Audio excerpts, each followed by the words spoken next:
आप देख रहे हैं महाराष्ट्र वाणी, जहां हर खबर है आपकी जुबान की आवाज।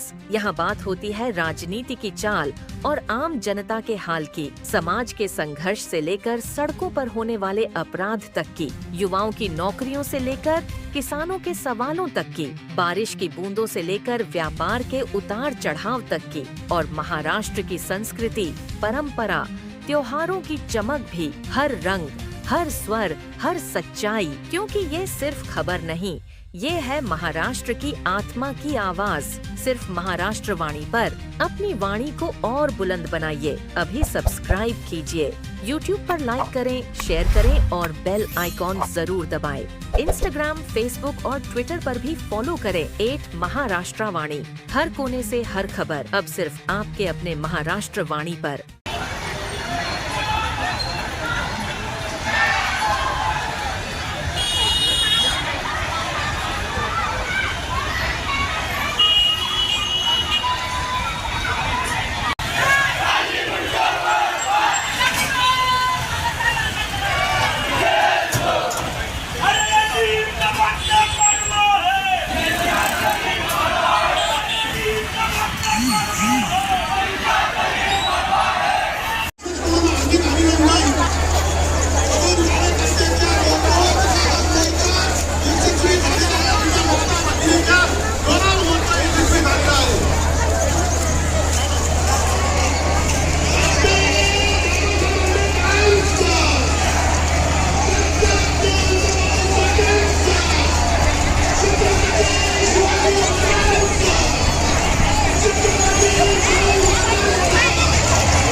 ज्योतिबा फुलांचा, माता रमाई आंबेडकरांचा, महात्मा ज्योतिबा फुलांचा, बोल दलित, जातिवाद में बोल दलित, बोल मेरे भाई, या इम्तियाज जलीलला करायचं काय, या इम्तियाज जलीलला करायचं काय, डॉक्टर बाबासाहेब आंबेडकरांचा, छत्रपती शिवाजी महाराजांचा, छत्रपती संभाजी महाराजांचा, छत्रपती संभाजी महाराजांचा, डॉक्टर बाबासाहेब आंबेडकरांचा, बाबासाहेब आंबेडकरांचा, डॉक्टर बाबासाहेब आंबेडकरांचा, इम्तियाज जलीलचं करायचं काय, जलीलचं करायचं काय, इम्तियाज जलील छक्का, छक्का छक्का छक्का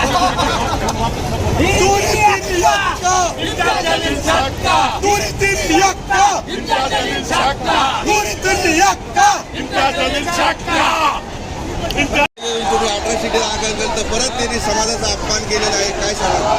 काय झालं, अट्रॉसिटी ॲक्ट दाखल झाल्यानंतर पोलीस त्याला थोडी मदत करते असं वाटतंय आम्हाला. आणि पोलीस त्याला अटक करत नसल्यामुळे तो प्रत्येक वेळा अट्रॉसिटी ॲक्टच्या संदर्भात आणि आंबेडकरी समाजाच्या संदर्भात मुद्दामून बोलतो. त्याला वाटतं की कायदा माझ्या घरचा आहे. तो कायदा काय असतो तो आज आंबेडकरी समाज या ठिकाणी दाखवून देण्यासाठी आज रोडवर उतरतो. नाही, त्या कागदपत्रावर ते लिहिलेलं आहे, शब्द जे उच्चारलेला आहे, आपण का मागणी करत नाही जिल्हाधिकाऱ्यांना, महसूलच्या अधिकाऱ्यांना, मंत्र्यांना ते शब्द काढण्यासाठी? आज मोर्चामध्ये प्रमुख मागणी तीच आहे आमच्यावाली, की ती चुकून राहिली असं सरकारचं म्हणणं आहे. परंतु हा खासदार होता ना, हा आमदार होता, यांनी खऱ्या अर्थानं एखादा अनाडी माणूस म्हणला असता किंवा हरिजनता आम्ही समजू शकलो असतो. हा लोकप्रतिनिधी राहिलेला आहे, 10 वर्ष लोकप्रतिनिधी होता, त्याच्यामुळे त्याला माहीत होतं या सगळ्या गोष्टीचं की आपण काय केलं पाहिजे, काय बोललं नाही पाहिजे. परंतु जाणीवपूर्वक आंबेडकरी समाजाला टार्गेट करण्यासाठी, कारण विधानसभेला आंबेडकरी समाजाने त्याच्या कमरात लाथ घातली होती म्हणून त्याला ही जळफळाट झाली, म्हणून तो या आंबेडकरी समाजाला बदनाम केला. त्याने जे आरोप केलेले पालकमंत्र्यावर, तर आपल्याला काय वाटतं? पालकमंत्री संभाजीनगरमध्ये बौद्ध समाजात झालं म्हणून जास्त जळफळत होतं का त्याचा? संभाजीनगर शहरामध्ये अनेक लोक पैशावाले आहेत, अनेक मंत्र्यांनी भ्रष्टाचार केला, मग त्या लोकांचे भ्रष्टाचार बी त्यांनी काढावे ना. ज्या विरोधी पक्षनेत्याकडे गेला होता त्या विरोधी पक्षाच्या बुडाखाली किती आमदार त्याला माहिती आहे, आणि तो स्वतः ब्लॅकमेलर आहे. हे कागदपत्र आहेत म्हणतात ना ते भ्रष्टाचाराचे, कागदपत्र आहेत त्यांच्याकडे. कागदपत्र आहेत तर ते स्पष्ट त्यांनी सांगितलं की शासनाचे सगळे नियम फॉलो करून ती जमीन घेतलेली, शासन त्यांच्यावर कारवाई करीना जर त्यांनी भ्रष्टाचार केला. सीबीआयकडे पण त्यांनी तक्रार दाखल केली. सीबीआयकडे करू द्या, त्यांना फक्त स्टॅन्डबाजी करायची. सीबीआय अशा कोणाच्या तक्रारीने कारवाई करत नसते. सीबीआयला कळलं त्यावेळेस सीबीआय कारवाई करेल. बरं, पोलीस प्रशासनाने इम्तियाज जलील अटकसाठी काही पावलं उचललेले का या आज निर्णयाच्या पोलीस कमिशनरमध्ये आम्ही थांबणार आहोत. पोलीस कमिशनरला सांगणार इम्तियाज जलील अटक जर करत नसाल तर आम्ही देखील तिथून हलणार. हे सत्ता आपली आहे, सरकार आपली आहे, गृहमंत्री आपले भाजपचे, मग का अटक होत नाही? ही आंबेडकरी समाजाचा मोर्चा आहे. इथं सरकार आमचं नाही, आंबेडकरी समाजाचं. मी ज्या पक्षातून येतो परंतु मला समाज आहे ना, समाजाचं प्रतिनिधित्व करण्यासाठी मी या ठिकाणी आलो. ज्या दिवशी पक्षाचं बॅनर खाली बोललो त्या दिवशी पक्षाची भूमिका आपल्या अटक नाही झाल्यास काय भूमिका असणार पुढची आपली? आम्ही आज कमिशन ऑफिस सोडणारच नाही, त्याला अरेस्ट केलं. सर, आज जो मोर्चे में है बहुत सारी भीड़ जमा हुई है, तो क्या मांग है आपकी? सबको आप उस दिन प्रेस को भी दें. हमारी यही मांग है कि जो CBI के तहत जो गुनाह दाखिल हुआ इम्तियाज जलील पर, उस पर उनको अरेस्ट होना चाहिए, और अभी तक अरेस्ट हुई नहीं, इसलिए ये मोर्चा हमने यहाँ पर निकाला हुआ है. दलित समाज में गुस्से की लहर है. इम्तियाज जलील को अभी तक अटक नहीं हुई, 8 दिन से ऊपर हो गए गुनाह दाखिल हुआ. क्या बोलेंगे इस पर आप? वही बताया ना मैंने, लोगों को जो भावना है वो भावना के साथ उन्होंने ठेस पहुँचाने का काम किया है, और उसके लिए सभी समाज इम्तियाज जलील पर नाराज है. और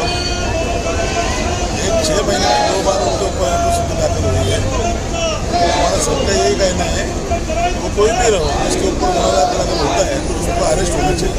ये मोर्चे के बावजूद भी अगर अटक नहीं होती है तो अगला कदम क्या रहेगा समाज का? फिर अब वो अगला कदम जो है सब बैठ के डिसाइड करेंगे क्या होना चाहिए करके. जब आपको प्रेस बुला के बताएंगे हम क्या करेंगे. नहीं, उनका ये बोलना है कि वो कागज़ पर लिखा हुआ है, वो शब्द जो है उन्होंने उच्चार किया है. अरे भाई, वो एक पढ़े लिखे हुए है, ये इसका सुप्रीम कोर्ट का जजमेंट है. सुप्रीम कोर्ट ने कहा है कि ये बोलना नहीं चाहिए करके. नहीं, फिर महसूल अधिकारियों पर भी गुने दाखिल होना चाहिए ना, वो भी डिमांड. मांग भी हमारी इसके कलेक्टर वो वो भी मांग है हमारी. जो आप शब्द है इससे किसी की भावना को अगर ठेस पहुँचती है वो शब्द निकालना चाहिए, ये भी हमारी पहले से मांग है. अगर अभी भी उसकी मांग है हमारी. इम्तियाज जलील को अगर अटक नहीं होती तो आपकी भूमिका क्या रहेंगी आगे? बताया मैंने आपको, हम सब बौद्ध समाज बैठकर इस जिले का तय करेंगे कि अगला एक्शन प्लान क्या होना चाहिए. ये जो पालक मंत्री पे उन्होंने जो आरोप लगाया है उसमें क्या लगता है आपको? पालक मंत्री और वो जो राजकीय खेली है दोनों देख लेंगे. ये विषय सिर्फ बौद्धों का और मागासवर्गीय की जो भावना बुद्धि है, जो भावना को ठेस पहुँची है, उसके लिए ये मोर्चा है. और उसके लिए अब हम सब समाज के बौद्ध समाज, मागासवर्गीय समाज के लोग यहाँ पर जमा हुए करके ये मोर्चा हमने यहाँ पर आयोजित किया है. दलित समाज पूरा औरंगाबाद का पूरा आवाम पूरे रोड पे उतरी है, क्या कहेंगे इस पर? देखिए, दलित समाज बौद्ध समाज के ओटों पर सुन के आने वाला वो भ्रष्टाचार इम्तियाज जलील, वो ब्लैकमेलर इम्तियाज जलील, जब 1,40,000 बौद्ध समाज दलित समाज ने उसको वोट देके खासदार बनाया, देश की सर्व लोकसभा में उसको भेजा, जब हलवा खा रहा था, गुलगुला खा रहा था, अब जब गिर गया तो दलित समाज बुरा हो गया. जब हमारे प्रकाश अंबेडकर साहब ने जब युति किया था, प्रकाश अंबेडकर साहब ने जब सब बौद्ध समाज दलित समाज को एक जगह लाया, और एक जगह लाने के बाद 1,40,000 वोट यही बौद्ध समाज दलित समाज ने उसको दिया. और आज वो जब गिर गया तो बोलता है कि दलित समाज 500 रुपए में बिकता है, 1000 रुपए में बिकता है, 300 रुपए में बिकता है, 200 रुपए में. अरे तू खुद बिका हुआ है.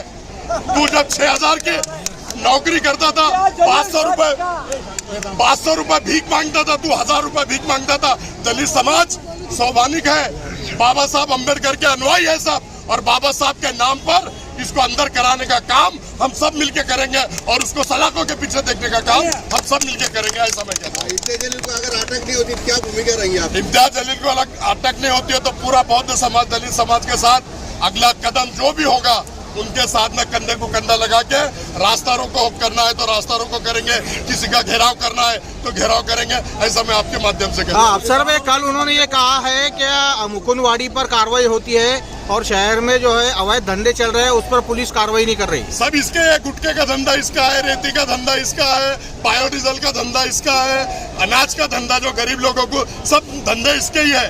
ये सबसे मिलकर धंधा करता है, करोड़ों रुपए। आज वो 5 साल आमदार था, उसके 1 लाख रुपए महीने से 5 साल के हो गए 60 लाख रुपए।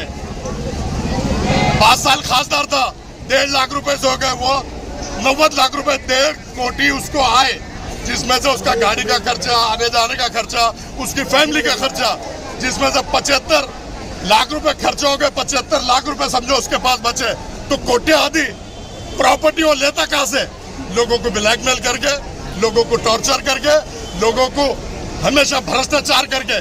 एक 5 कोटी का उसने अभी मन्नत बनाया और 5 कोटी उसको लगाया, 10 कोटी उसके पास आई कहां से? पहला मन्नत 95 लाख में वो लिया बोलता, जबकि उसकी कीमत 2.5 करोड़ रुपए है। वो मन्नत आया कहां से?